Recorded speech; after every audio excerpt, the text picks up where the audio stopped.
It is Sunday, May 12th, and it's getting pretty late with Jake Landau. Folks, we've got a special guest for you here today. He's a waterfront advocate. He's a former, most recent federal NDP candidate in the riding of Spadina Harbourfront here in Toronto.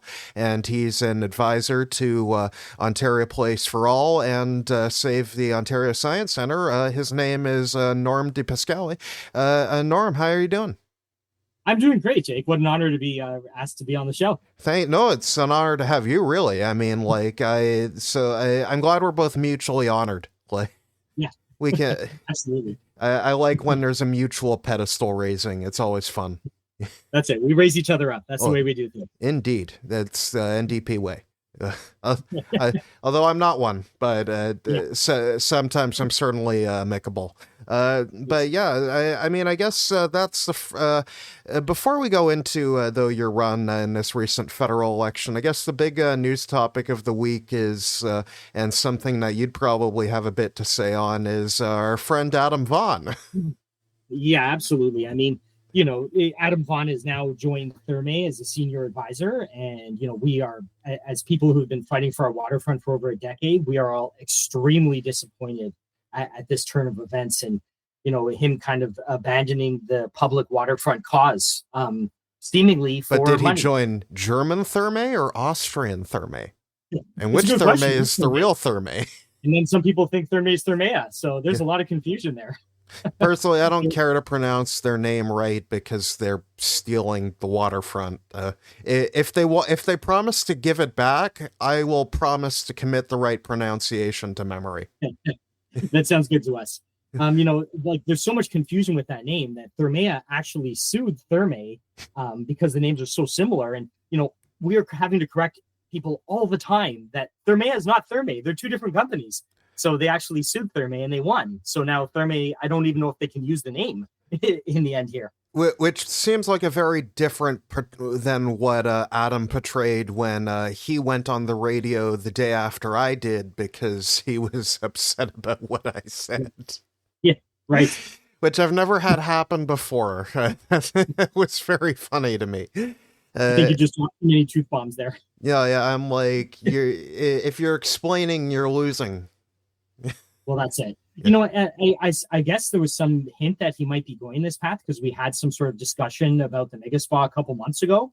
And he was trying to say, you're exaggerating when you say it's 1,500 trees being cut down. I was like, Adam, it's right there in the arborist report. It says 1,500 trees. No one's exaggerating here.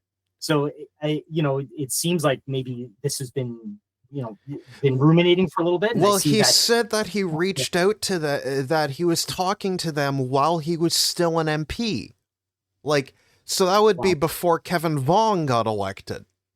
Well, that's right. I don't know if those were discussions as the Ontario Liberals were kind of considering what to do with West Island. To clarify on that a little bit, sure. Therme was being looked at by the Ontario Liberals, but they had a far better plan for West Island than what the Ontario PC party dropped.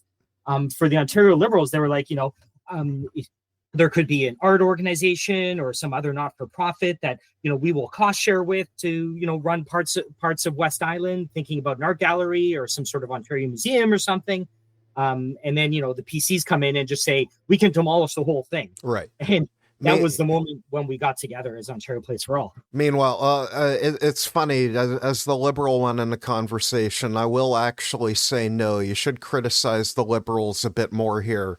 Like, what if we just kept it fully public and just, renovated the park and actually funded it properly?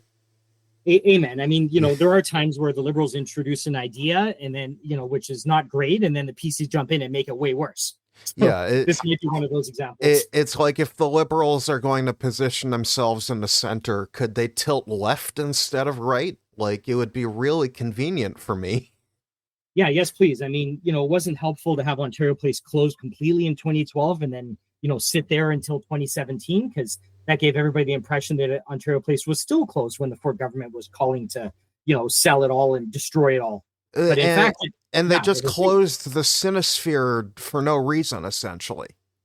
Well, yeah, and it seems like that's going to be part of the diminished science center that they're planning at Ontario Place, which is another thing we vigorously oppose. Yeah. They're renovating, which is good, but not for this. Please no. Well, no, what's really confusing to me is in like 2017 they reopened the Cinesphere and it was fully renovated. We didn't talk about this when either I or Adam was on the radio, funny enough, but I've pressed him on it on Twitter.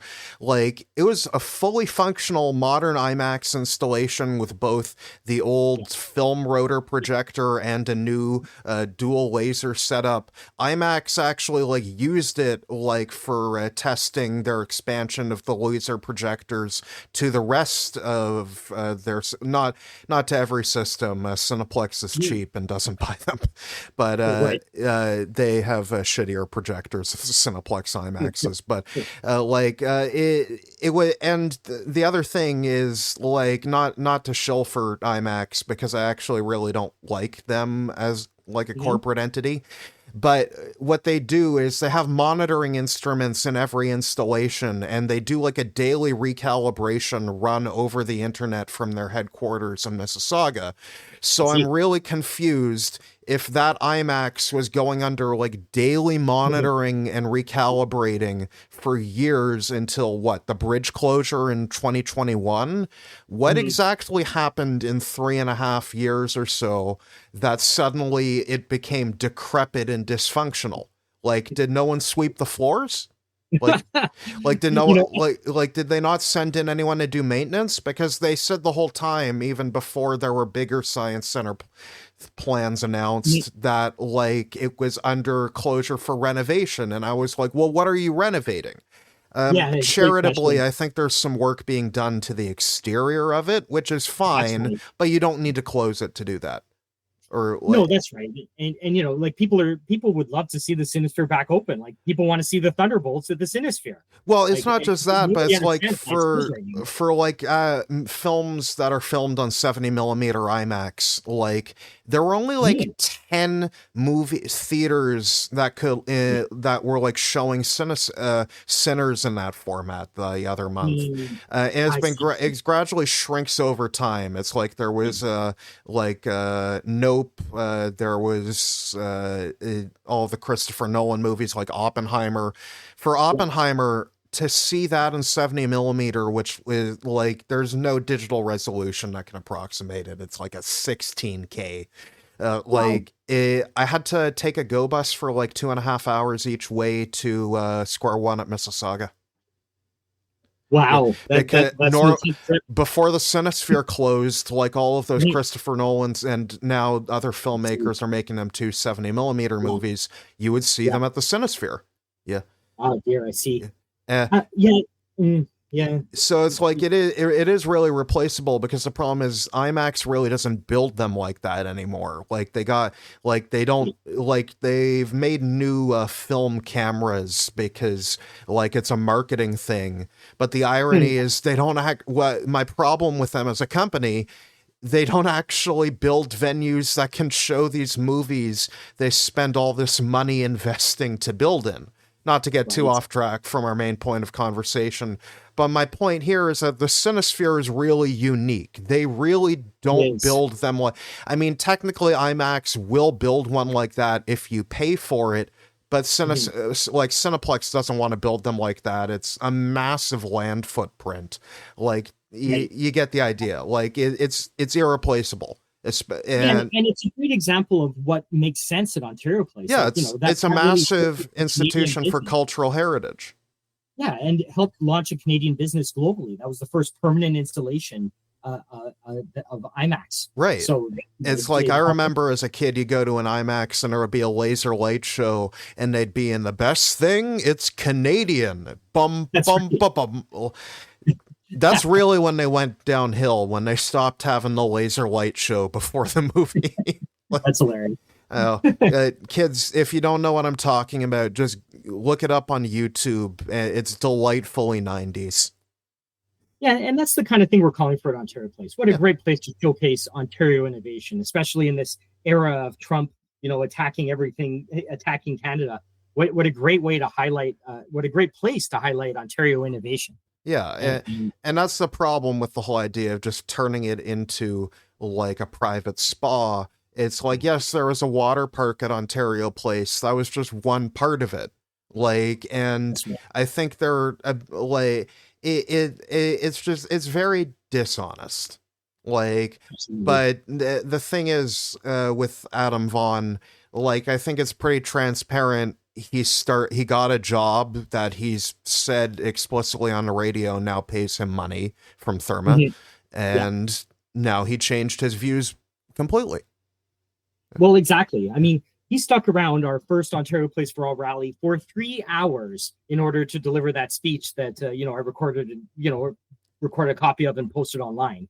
Like, this was a person who was at one point passionate about a public waterfront, unimpeded by like a mega spot lease for 95 years. Right. Now, I know that life gets expensive, and Yeah. it's expensive to get your kids through university and all of that.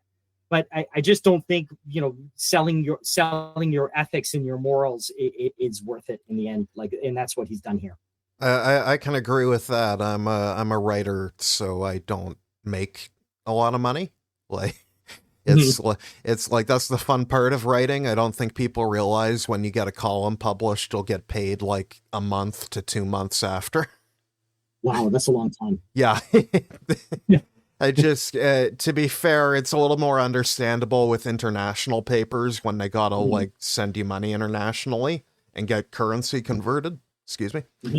Yeah. But No, like for national publications, that's yeah. I don't do it for the money. We can say that pretty simply. And it's very sad to hear like Adam Vaughan adopting the spin that Therme throws out there. But like trying to piecemeal the trees down to individual numbers. Oh yeah, but I think like the whole idea that he just parrots their talking points now, and that we all know why he made the change, that's kind of intended as a show of force. I mean, we can shame him for it, but like, and I guess what I talked about with my original piece on my written piece on my website, what is to be done with traitors like Adam Vaughan. Folks, my headlines are always a little facetious. Only a little bit. And, unfortunately, he's not the first. Like, we paid someone named John Elschuler to write a report about the value of public infrastructure. He went on to work for Therme. Right. Robert Hemmons, who launched the High Line in New York, he went on to work for Therme. Yeah. Richard Florida writes a report, that's in favor of Therme, paid by Therme. Yeah, it's like, at a certain point, shame doesn't work to stop this, and we do have to ask a serious question. Well, what do we do to disincentivize this behavior? Shunning? Yeah. It's a good question. I mean, people shouldn't get away with throwing away their morals for nothing. We have to call them out. We have to make this not an appealing career decision. Right. and I think we're justified in doing so.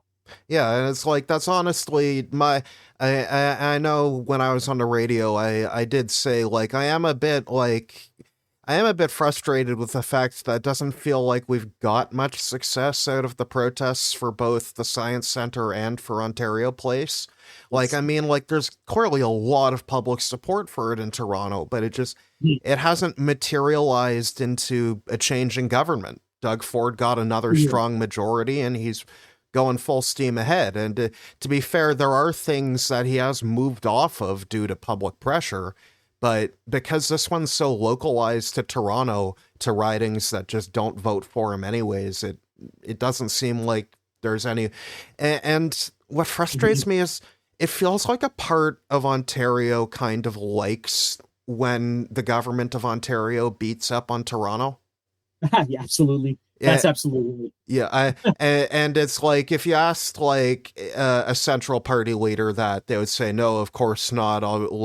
But when you ask like a local Toronto candidate in an election, they'll say yeah, and it sucks. Like it feeds into like the idea that Toronto, like, I know it hasn't been a conversation in a while about Toronto being its own province, but like it feeds into the idea that like there's a lot of resentment because Toronto funds a lot of the programs for the rest of the, like, we're not the only people driving money in this province, of course, but there's a lot of taxes collected on Bay Street. Well, that's right. And we tried to turn that campaign around. We were asking, hey, Mississauga, how do you like throwing in $115 million for a downtown Toronto mega spa? So we launched that during the provincial campaign, and it raised some good narrative. The problem is, you say launched during the provincial campaign. You got to launch it like a year or two before the provincial campaign and repeat it.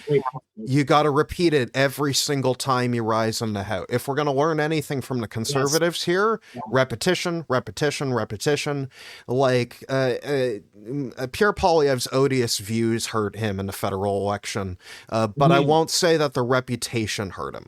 Like it certainly hurt him with women, but the repetition didn't, of like simple, easy to repeat 3-word slogans. Like, I know the commentariat class likes to mock them, but god damn it, they do work. Like, yeah, it does work. Yeah, and your point is well noted. We are going to keep running with that campaign.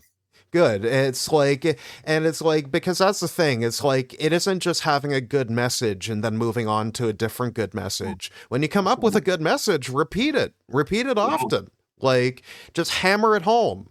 It's like, and the Conservatives are good for that. I mean, if you ask anybody what they think of Michael Ignatieff, it's like the Manchurian Candidate gets awakened with a sleeper word and their trigger word, and the sleeper agent just says, "He didn't come back for you." Like, just visiting, yeah. And it's like literally like children who have no clue who Michael Ignatieff is, like what party he even ran for, maybe, like, but like they'll know he didn't come back for you. Like, there's a certain power to these things. It's a power that should be used perhaps for good instead of evil. Yeah, in fact, a recent one we had at Ontario Place had the slogan of "Cut the crap," because the provincial government was going to dump raw sewage straight into the West Channel. Oh, that's a good one. Like, 2 weeks notice for it, so. We got cut the crap out there real fast. We got 2,200 concerned messages to the Ontario Minister of the Environment, and they backed off on the plan. Oh, so it's like when you good and like there are targeted victories that you can't obtain, but and to make you maybe face some criticism, not for another NDP, I have a little bone to pick about the Science Center with Olivia Chow. I remember very clearly, and I've got the Star article to prove it, that in the deal she made with Doug Ford over the Science Center, she said that there was an agreement that the city of Toronto could move in and do their own programming and have their own museum. And that's honestly what made me focus more on the Ontario Place thing, because I took Olivia Chow on her word on that. And I'm like, okay, there's still an IMAX theater there. There's a building there. It's a good quality building. Crickets. It's been over a year. And I'm not happy about that. And it's like, it's not the only reason I'm not happy with Olivia Chow. Like, I as someone who rides the TTC, I'm not in a forgiving mood for it continually getting worse. Like, but like, I'm really upset about the fact that like the Science Center survived the winter. There's nothing wrong with the building. Like, is she going to say to Doug Ford, "All right, time for us to move in," or or did she just give up? Yeah, and to me, it's worse than crickets. They went in and they gutted the Science Center. They ripped out the rainforest tree by tree. Yeah, like they ripped out the exhibits. Like, you know, they've made it so it'd be very hard for the next tenant to move in and do anything useful with it. Right. And then, Doug Ford gets up and says, you know, Olivia can do whatever she wants with this, but not a Science Center. He keeps saying over and over again. So I'm not sure what that deal yielded for the Science Center, if anything. I mean, like, that's the thing. It's the deal was for science-related programming. So I think he just means she can't call it the Science Center and use the logo. Like, right. Okay. I mean, we can live with that. Yeah, but like it like there really isn't a problem, especially because that's part of like the land requirements contractually for that area. Anyway, like, I also don't think he cares at this point as much. Like, he said as much, Olivia can move in. Like, he was clearly cruel in ripping out as much as he can, but there's a lot that can be done with that space. Like, and you're like, right. You don't have to open the whole thing again. And honestly, to be really honest, a lot of those exhibits were old and like we had nostalgia for them, but the science was not accurate or I remember one time I was at the Science Center as a kid, like in the early 2010s, and I was in the human body exhibit before it got updated under the Wynne government, which I am happy about. And I saw on an old CRT monitor, I saw two women with like padded shoulder suits talking about a new virus called HIV. Oh my goodness. Oh my goodness. Yeah, I don't know that HIV was like, this is a decade later right now. And like, you get my point. It's like, there were some things, you know what? There are some classics that should have stayed, but also maybe could have used like a refresh, maybe updating the digital projector to not be in standard definition. You get the idea. It's like, I view it as an opportunity more than what's happening to the to Ontario Place. Like I put the burden more on Olivia Chow now because she decided to take responsibility for the site. And, you know, as someone who lives in Don Valley West, as someone who grew up in the Don Valley, like, that's really important to the local community. That's important to Thorncliffe and Flemington. Like, those are, like, near Mark Carney, like, the high school. Like, there are a lot of kids there who, frankly, come from poor families. And it was very important that they had this massive installation, this massive museum built for them. Like, and like, that's honestly, I feel a line that should have been leaned into more. Like, you're stealing a museum from immigrant families. Like, it's a piece of shit move.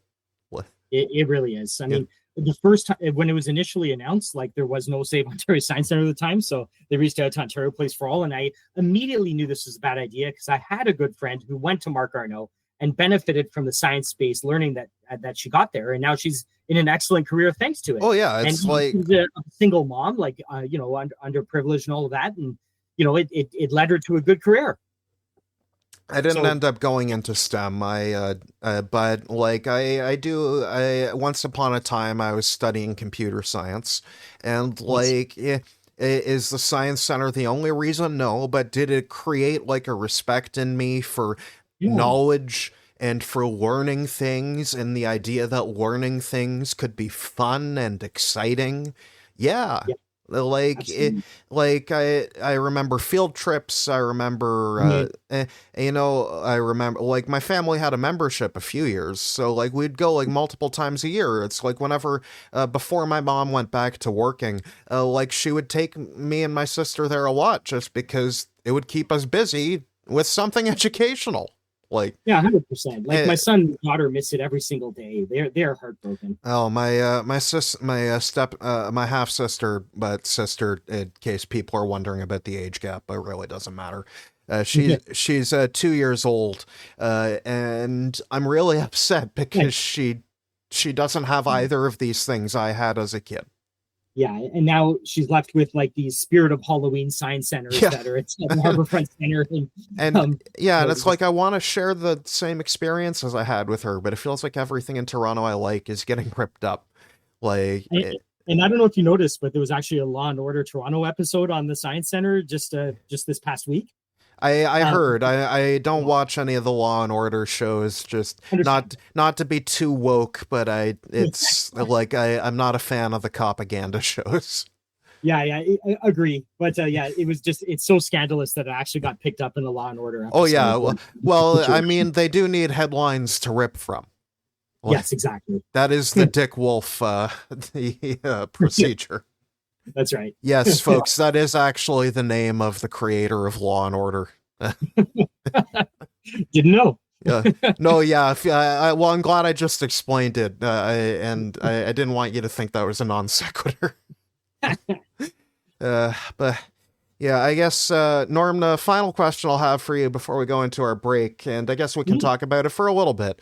Sure. But You ran, not, this isn't your first time running for the NDP. You ran in precursor riding to Spadina Harbourfront and Spadina Fort York in 2021, and you came fairly close to Kevin Vong there. And Kevin Vong, I think we're all aware of the circumstances and don't really need to retread. But in this second election, you ran again, and things unfortunately didn't come as good the second time. It's and now obviously you're not alone in this. A lot of NDP candidates across the country faced a severe depression in their vote, and it is part of the reason that Jagmeet Singh resigned as leader. So I guess my question for you is, what do you want to see in the next leader of the NDP, and who do you think could help you maybe get it done on the third time? Yeah, and when you get a result like this, which is like a crushing result for your party, I think it's time to slow down and go back to basics of what your party means to people, what makes your party relevant, and I hope that we take our time, we cast our net wide, we don't introduce big barriers to potential future leaders who want to run, and just back to basics. Let's become the workers' party again. The party that just makes sure that we lift everybody up, and form that conscience of the House of Commons, and provide like a real progressive alternative to the government and to other parties that you see. We really have to become much clearer on what makes us different, and I really do hope that we really take it slow, don't rush into it, and just go right back to basics of why we existed in the first place. Sure. But you think, and I would probably agree with this statement, but would you agree that the reports of the death of the NDP are over-exaggerated? Yeah, I mean, we had a situation similar in 1993 where we ended up with 7 seats, and I think it was again a sign to do some soul searching and get back to what makes us relevant, important to people. I would say that no. I mean, I don't think Canadians want a two-party system similar to what we have in the U.S., where when you don't like one party, you go ahead and elect another party, and they happen to have a madman as the leader. So I think that Canadians like to have a little more sort of choice. And I hope that one thing I'm hoping to do in between elections, and who knows if I run in the next one, but just want to try to see what we can do to move the needle on proportional representation. Valid. I mean, unfortunately, I'm worried that the existing parties don't have an interest in proportional representation because they benefited heavily from first past the post here.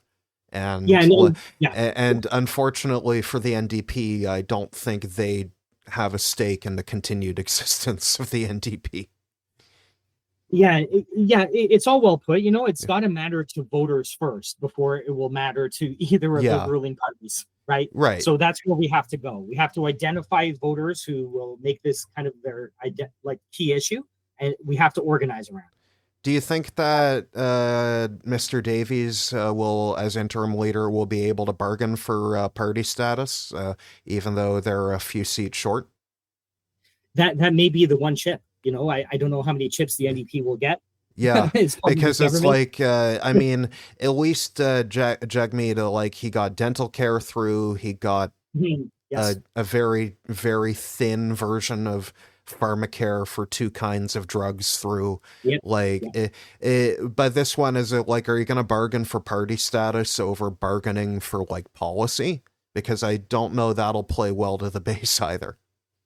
Yeah, it's true. I mean, they're in a significantly weakened state without funding for research or, many potential staff positions where they could, bring in smarter policy. Essentially the Ontario Liberal position after 2018. Well, that's it. I just don't know, they may be too hobbled in order to go in and argue for effective policy at this point. I think that they probably need to sort out that party status thing first. To be fair, 7 was exactly where the Ontario Liberals were left at after 2018, I believe. And then right when they were about to get to 8, Doug Ford raised it.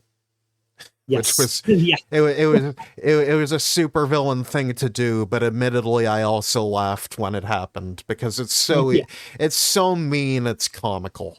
Like, yeah, and these are games that I'm happy to hear Mark Carney say no games. Like Danielle Smith is intentionally not letting Nenshi have his by-election, and he's Carney is saying no games around Poilievre getting to run his by-election. I would be okay with games because technically you could keep Poilievre out until 2026. It would be a much nicer sounding House of Commons without. It's so quiet. What changed? It'll be interesting to see these sittings without him and what the temperature will be like. Yeah, but remember, we'll be back to Andrew Scheer. Okay. Yeah, moderate our expectations. Right. Okay. Yeah. Okay. Well said. Folks, don't go anywhere. We will be right back after the break. Today's episode of It's Getting Pretty Late with Jake Landau is brought to you by me. You see, folks, while all of my written articles and podcasts are available without a paywall, I need money to make them. Also, I need money to live. So, if you enjoy my content or find it informative, please consider an optional paid subscription at jakelandau.ca/subscribe. Thank you, and enjoy the show. And we are back from the break with our 3 headline topics. And the first headline topic of the day is about our Prime Minister and the new cabinet that he will be announcing tomorrow morning. So if you don't listen to this tonight, folks, then this may already be outdated news, and feel free to skip ahead to the second headline topic. But otherwise, or if you want to see whether me or Norm are right or wrong, listen to this one and then laugh at us after. But the interesting one about this, though, is he may be doing a tiered structure in his cabinet where there's a smaller group of core ministers and then a secondary ring of less important ministers. And Norm, I mean, the funny thing is, this is always how it's worked in effect, de facto. I just think it's very funny to make it like an explicit thing and to tell, like, with explicit words to say to ministers, some of you aren't as important as the other one. Yeah. I don't know whether this is, sorry. Sorry, you go ahead, Jake. I don't know whether this is a good management tactic. Well, no, I mean, it's a good management tactic because you're reducing how many direct reports you have. Like, it may make things flow more efficiently, but I don't know if it's a good tactic in terms of getting people to like you. At least it's a model that exists elsewhere. Like the UK seems to structure themselves this way. Yeah, and that's valid. I know there's like 1 or 2 cabinet ministers in the UK, but with like special names because they're really cool cabinet ministers who they live in the houses like right beside 10 Downing Street. Like, if you ever want to have a fun Wikipedia rabbit hole, folks, look up 9, 11, and 12 Downing Streets. Like, at one point, what's funny is one of the neighboring ones right beside actually had a bigger flat than the one in 10 Downing Street. So you have a bunch of the prime ministers actually take the bigger one and then make the other person live in the smaller one in 10. Maybe the prime minister could look at that with Sternaway. I don't know. No, yeah. I mean, it's a matter of law, and I know when I talked about it on Twitter, a journalist said to me that Stornoway isn't secure enough, and I'm like, but it's secure enough for the leader of the opposition, and they're like, well, they're not as important, and I'm like, I mean, in a minority parliament, they could become the prime minister any day. That sounds pretty important. Right. Yeah. Okay, that's interesting. If I'm Carney, I'd probably pitch it like this. Like, I think a lot of cabinet members didn't feel too heard in the last government. So, with a smaller cabinet, I just think it's probably easier to make decision making. Yeah. Like incorporating everybody's voice, right? Like, oh yeah, it's tactically like it's a way to make things make more sense. But like, and we're reading here, but he's weighing it. But the ministers of state may not be given full government departments and could meet less often. So the idea is that the full cabinet would not meet as much as the core group. Right. This might be a tactical approach to kind of the threats that we're facing from the USA. I really do hope to see a Minister of Labor come back, because we're at risk of losing a lot of really good union jobs, I think, as part of these tariffs. And the eradication of Minister of Labor was absurd. It's like the fact that it was Stephen McKinnon who is like the poster boy for like illegal back to work laws. And, those were horrible. But then after like 100 years, just taking the word labor and replacing it with jobs, and like a more centrist liberal was like, Jake, I think you're being a little bit like hysterical about the change of the name. And I'm like, no, there's a difference between a minister of labor and a minister of jobs. Labor is the people. Jobs are what you take from the people. Right. Well, that's a great way to explain it. You may ask, Jake, why are you not in the NDP? And not the first time. I'm on the margin, and I've been a liberal for about 10 years at this point. And you need voices inside and outside to affect change, and I appreciate your voice inside, honestly. Right. I really do. And I was also always just more focused on federal politics initially, and like for 10 years, it's just Toronto has been a red fortress. Like, absolutely. If I'd been more focused on provincial, things might have been different. But also, I lived in Kathleen Wynne's riding, so probably not. Well, yeah, that's pretty red riding. Yeah, they locked me in young. And at a certain point also, it's just like, well, I don't want to leave the Liberal Party for being left. Like, then they win. That's true too. Yeah, I mean, you can bring in left policy, and that's part of what the NDP tries to do. I want to yell at them, and I want to drag them kicking and screaming over the line. Yeah, and there's a risk the Liberal Party can become kind of center right in dealing with the Conservatives, right? Like, could be the Liberals. Are we not there yet? Yeah, we probably are there. Like, I feel like we are there. It sucks, but I mean, like, to be fair, like, it depends on who stays in cabinet. I know in a temporary pre-election cabinet, there was Nate Erskine-Smith, who I'm friends with, and I like. There was Stephen Guilbeault, the self-avowed liberal socialist, who as a socialist, I admire Stephen Guilbeault for carving out space for fellow liberal socialists like myself. Yeah, that's a good point. Yeah, it really does depend who gets carried over, but also which new ones get carried in. One person I'm looking at to see if they get a cabinet or a parliamentary secretary role is Faris El-Soud, who's only the second ever Palestinian Canadian to ever be elected as an MP. He was elected in Mississauga Centre in. And I'm very excited to see what I think. He won by a solid margin, so I think I have a feeling something might go to him, whether it's a committee assignment or a Parlsec role at least. But I would send a great message. I feel like they do want to send a bone. Throw a bone. I think. Like especially with stuff like Marco Mendicino being the chief of staff, I think there's an understanding the scale needs to be rebalanced a little.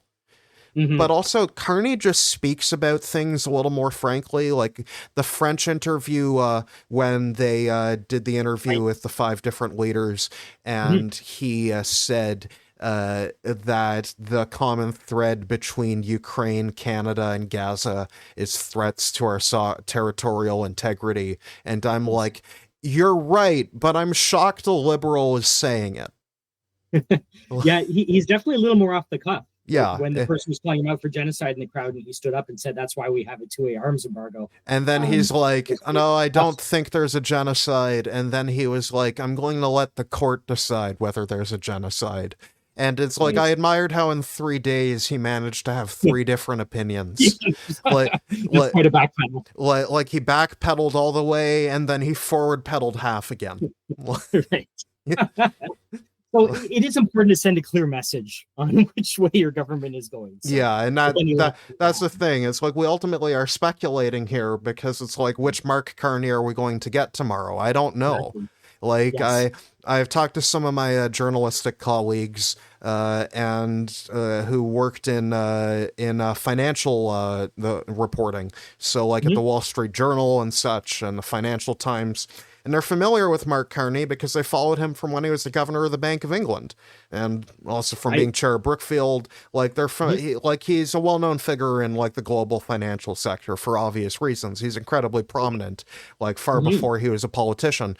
Yeah. And what all of my journalist colleagues and have said to me is from the financial sector is that he's always been this prickly.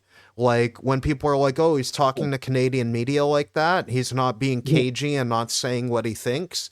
Like, and I'm like, "Yeah, that's what international media has always known he's done." Like if Mm. Canadian media didn't know that, it was their fault for not paying attention beforehand. Yeah. I see. Yeah, Like, I'm keeping an eye. Like there was that look inside yourself comment to Rosie Barton, and yeah, then that was absurd. Like yeah, it's like telling her like she came from a place of ill intent. Like what? yeah, I don't It's know. like But that's yeah, not Juno News. Like that's not Rebel. That's the fucking CBC you're yeah, talking to. exactly. Like Yikes. behave yourself.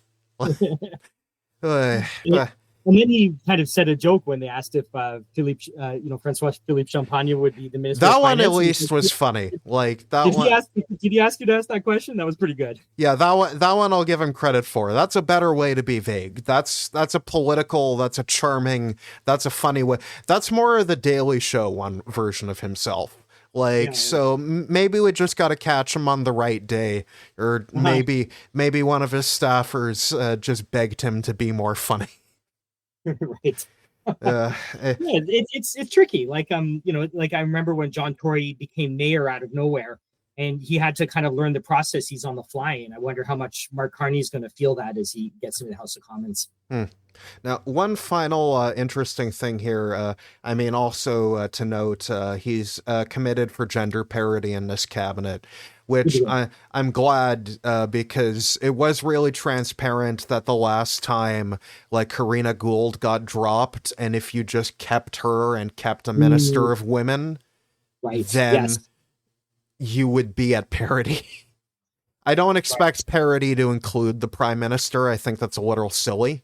Like, Yeah. yeah, Absolutely. Agreed. but on the main thing, cabinet ministers and ministers of state get their base salary topped up with an additional 99.9 thousand on top Mhm. of their $209,800 salary. So There you getting go. over 300,000.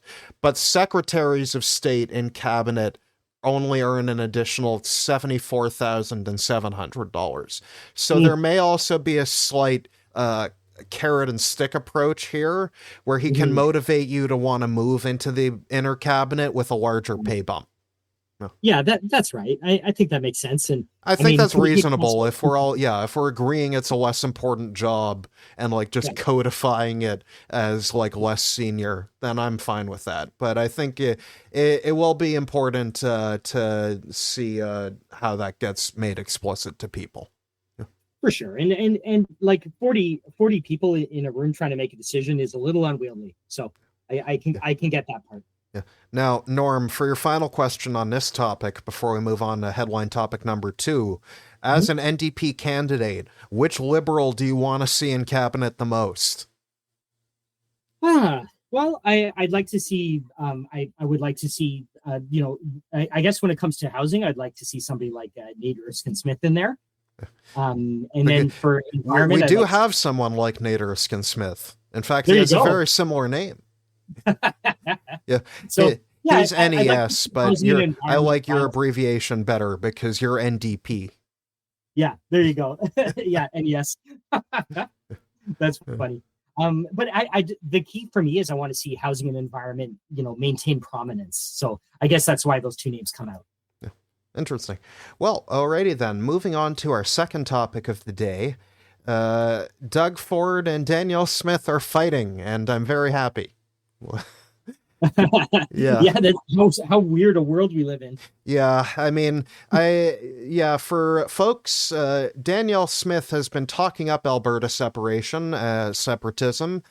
She's been goading it on, enabling it. She's like, oh, I don't support it. I'm just going to make it a lot easier for a referendum. And, these people do have some feelings, and maybe it'll help me keep my governing coalition together. And Doug Ford is like, hey, stop that. Don't do that. I don't like that. It's dangerous on so many levels. I mean, it's I don't know, extreme. If she's ever heard of Brexit. Yeah.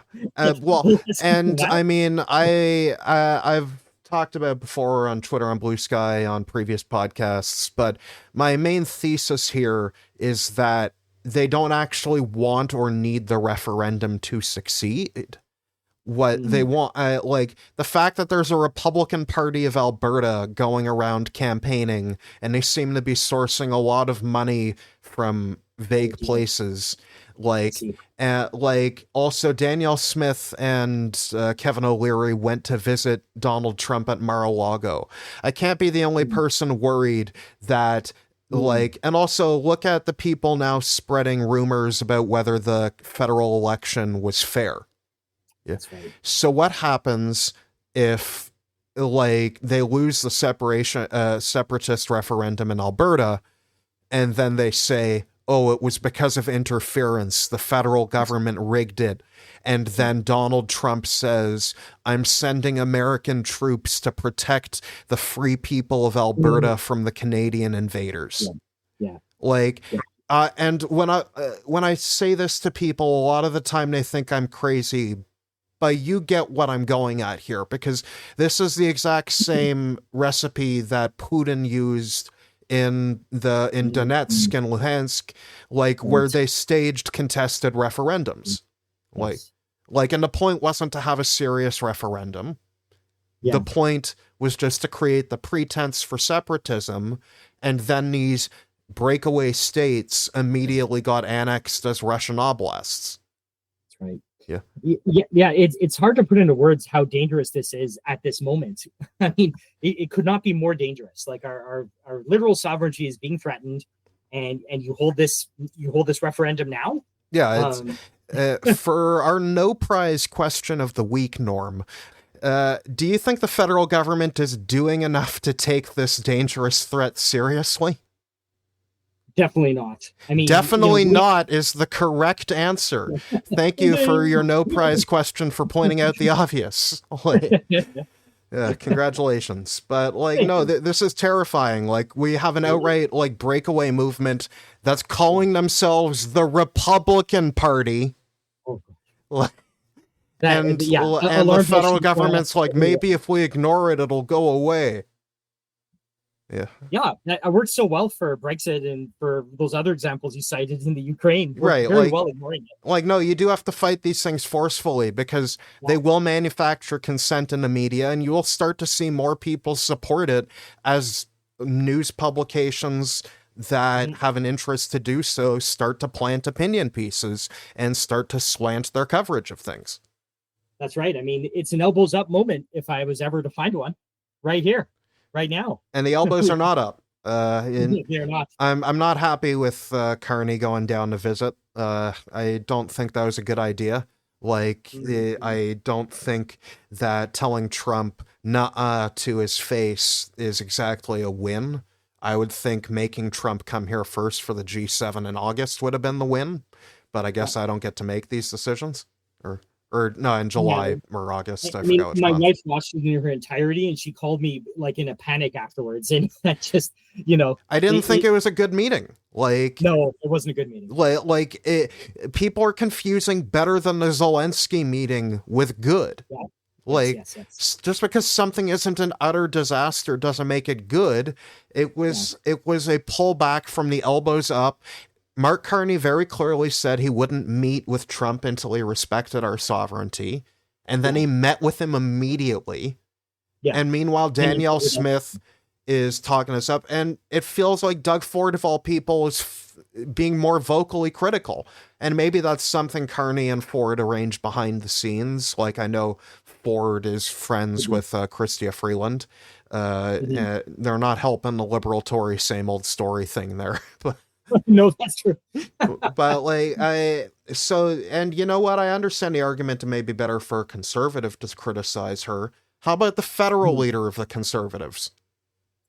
Right. Well, she's so in lockstep with Pierre Poilievre that she's still saying the NDP Liberal coalition led to the media. So, like, has anyone told the NDP and the Liberals about the NDP Liberal coalition? Right. Yeah, exactly. Yes, and it's apparently still going in her mind. And indeed, I very pointedly remember that the NDP weren't given a coalition and they didn't get to be in cabinet. Right, exactly. And, like, now we have Poilievre running in Alberta, and I don't know. He's probably gonna have limited. Like, he's not going to want to speak out about this. Oh yeah, Pierre Poilievre will have zero ability to criticize this because 40% of his voter base in that riding is going to be separatists. That's about right. Yeah, that'll be a fun time. Well, Norm, it's always fun to see a country grow smaller instead of larger. Hopefully right. Not ours, though. No, I mean, hey, Canada is a great country, and we should stay together. Yeah. I don't think we need to add anything new. Just let's not lose anything. No, thanks. I mean, we could get in talks about California or something, but we don't want to lose anything. I am not accepting any new any breakaway American states as provinces until the 3 territories become provinces. That makes sense. Yeah. Or at the very least, did you know that the number of senators they get is actually just set out by an act of parliament? They currently each get 1. I think we should each give them a bit more. I couldn't agree more. Yeah. I mean, we need their perspective, and they hardly get a perspective in the House of Commons just because of it's by population. So you got 1 MP for none of it.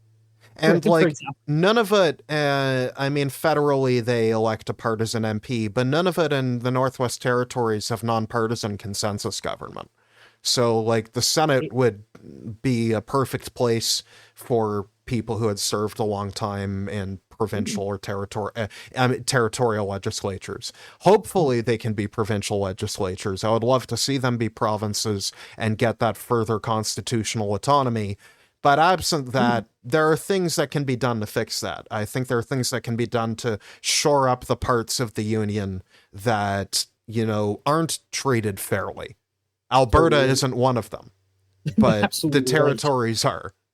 If you saw Danielle Smith's list of demands, you'd think they were, but they are not. Well, I mean, who doesn't want to break up a country over plastic straws? That's right. It's the last straw, as it were. That would have been a better no prize question. Should we break up a country over plastic straws? No. Oh, anyways. Moving on to our final topic of the day, folks. And as y'all know, we do a local story. And here, we're taking you in 3 years back to a single mom and her son who moved into a home in Grand Lake, Nova Scotia. It was a nice home. And then Tropical Storm Fiona, or Post-Tropical Storm Fiona, or Hurricane Fiona. I'm sorry, this news article uses several different terms, which the editors need more money. Yeah, clearly. But anyways, there was a storm named Fiona in September of 2022 that hit Halifax. Many people are aware. It tore the roof off their home, which is in the Halifax area. And since then, her insurer, Allstate, has not paid for the cost of repairs to the home or for living expenses, which has an expense, and this total is now at more than $100,000 for emergency repairs and her living expenses. She's racked up roughly $60,000 in credit card debt because literally for the last 2.5 years, she has been out, and her son have been out of their house and home because Allstate has not paid out their insurance. Uh, and I mean, insurance claims for natural disasters are going to be a more common thing for people to experience, considering we've abandoned the fight against climate change, and we're all going to die. But moving on, like into the specific example, where thankfully nobody did die in this family. But there was another powerful storm in November of 2022, which tore off part of the roof again. And the problem is she sued Allstate in the Nova Scotia Supreme Court back in September of 2023.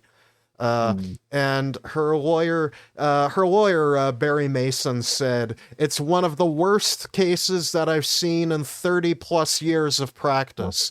And with all due respect to her lawyer, I believe him. But also, I feel like every single time a lawyer says this is the worst case I've ever seen in all my years of... It might be part of the job description to say I mean, imagine if the lawyer goes up in a courtroom and says, Your Honor, this wasn't that bad. But to be fair, he's right. This is pretty bad because they haven't paid it out because they were like, you should call this guy who will only cost X amount of money, but this guy isn't going to come out and he's stopped returning your calls, and anyone else you bring us a quote for will say is too expensive. But the problem is the lawsuit was paused because Nova Scotia has what's called now an umpire process under the Provincial Insurance Act for the appraisal clause, where you have to hire an appraiser and then there's a matter resolved by the umpire, and you have to pay about $8,000 for an appraiser. She would, because you each have to pay half. And the umpire would cost about $10,000 for her. So so because of provincial law, she's essentially unable to get legal remedy without paying an absurd amount of money to recover money she already can't afford because she's lost like $100,000. Yeah. Yeah, like that money's pocket change for Allstate, but it's not pocket change for this poor woman. Right. And for full disclosure, I previously had an internship for a year at the Insurance Bureau of Canada, who's the trade association, well, not trade association, but the industry group that represents I don't remember if Allstate was or still is a member, but they represent all the property and casualty insurers like Allstate. Or the vast majority of them in the Canadian market. I'm disclosing that because that's what journalistic ethics require me to do. But don't worry about bias, folks, because I think that Allstate has done a real piece of shit move. And I think this is just another example about how insurance companies are highly, highly favored at the expense of people who need to make a claim. Well, that's right. And I feel like insurance companies' whole entire job is to not pay you. Yeah, because the financial model, like obviously, like you can't do fraudulent behavior, but like you can't legally deny a claim if it's a valid claim. Yeah. But what if you just do anyways? Yeah, you can certainly string people along for a very long time. Oh, yeah, like you can just, instead of denying the claim, just not answer the claim. Right. Yeah, I had that for about 3 months with Manulife, where I had a medical emergency on a trip, but it was okay because I had bought travel insurance from Manulife specifically for that purpose. This was after COVID. I had to quarantine because not after COVID, but when it was now people were traveling again and doing business and vacation and such, but COVID could still keep you from getting back in. So I had to pay for a hotel for 10 days because I tested positive outside of the country. I was fine before I left, but in America, they don't wear masks. Right. which sucked. All the memories. So it took me 3 months to get them to pay for it. And I'm like, I'm sorry. It says right here that if I only like that I've met all the medical conditions, that this covers quarantine expenses for COVID if you test on vacation and test negative before your departure, because it was a specific package they had for travel during the after COVID opening era, like when there were still border controls. Like, remember when the convoy did their protest because they were upset about vaccine requirements? Yeah, I do remember. Yeah, so like things they weren't very tight. And it wasn't like I had to quarantine most of the time. I just couldn't come back into the country. And like it took me 3 months for Manulife to pay that out. So I had like thousands of dollars like carrying a balance on my credit card, and I didn't get the interest covered on that. Well, of course not. Yeah. I mean, that's just my story, but like, yeah, like that's how but yeah, so it's like, that's just my personal story, like of how they do string you along. And like that was health insurance. So it's a bit different from like home and car insurance and property insurance. But like, the insurance companies are under an obligation to promptly deal with claims. The problem is there are no real consequences for not promptly dealing with claims. And if anything, lobbyists make sure that the laws are written to make it even easier for them to avoid promptly dealing with claims. Yeah, that's right. And in the interim, lives are destroyed, right? Yeah. BC has like a public insurer for car insurance, and I think looking at more public insurance or not-for-profit insurance might be one way if these stories continue. And just all I hear are these stories. They're not always wrong, the insurance companies, in that rates are getting higher in like coastal areas because climate change is happening and you live in a hurricane. Like that actually, I think, is completely fair. I know people don't like it when their insurance rates go up in a place where natural disasters are more likely, but that's the natural capitalist market reaction to climate change. It's like, it's representing the actual expense of being somewhere where, like in California, like of course insurance is going to be more expensive, or some places may just be uninsurable when things burn down 4 times a year, when you build a house just for it to burn down the next day. Like, yeah, and conservation authorities play a role here. Like they were born out of Hurricane Hazel and the destruction and death that hurricane caused in Toronto. Yeah, and they can start to designate like these are places you cannot live, right? Because your life is at risk, your property will be destroyed. This doesn't make sense. And it's not like how NIMBYs will say you can only build a single family home here. It's about saying a specific piece of land is not suitable for human habitation at all. Yeah, that's right. Yeah.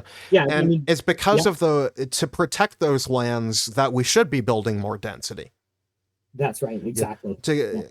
Bit of a tangent on zoning there, but I mean, but again, like, while I do agree with insurance companies on the fact that they have every right to say we won't insure that home because it's going to get torn down again, they do have an obligation to actually pay out claims for policies they accepted. When you accept the policy, when they've signed the contract, you're done. Like, that's the contract. That's the deal. Like if you think a home is in a really terrible place and you're like, that's going to get destroyed by a volcano, like you don't have to insure it. I don't think the government should mandate that every home be insurable, because that'll create some really wonky market distortions because of climate change. Like, but I do think you get my general idea here. Like, if the insurance companies want the benefit of the doubt on that, they need to actually pay people's claims. Well, that's right. And it's fair for them to vet, was something legit here? Like, was this an intentional fire, for instance? Fair, but not fair to take 3 years and string somebody along that long. Like, but that's actually the thing. It's even less excusable here because it was a widely reported natural disaster. Yes. Like a storm, like a storm ripped apart the house. Like everyone saw it come into town. That's right. So, like, no, it's egregious. It's really egregious. Yeah. Anyway, But she has gotten coverage in the news now, so I hope that she and her lawyer are able to hopefully get some form of settlement through the court of public opinion. Yeah, sometimes embarrassing companies is a very powerful tool. Yeah. And that really is the unanimous theme going through here from our beginning about Therm and everything. It's sometimes when the law doesn't create a favorable situation, you just gotta protest and raise a ruckus and shame the right people. Exactly.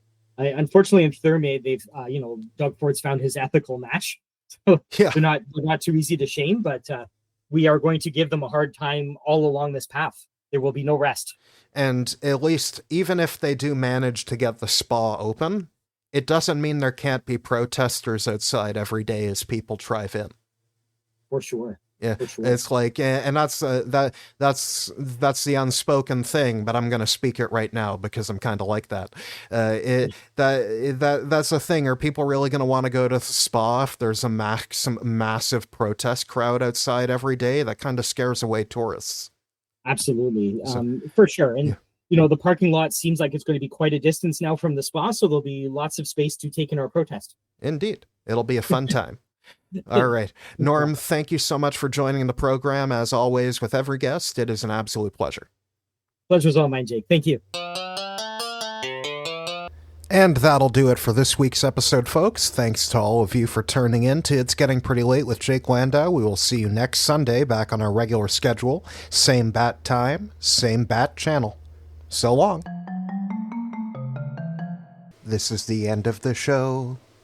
Bye.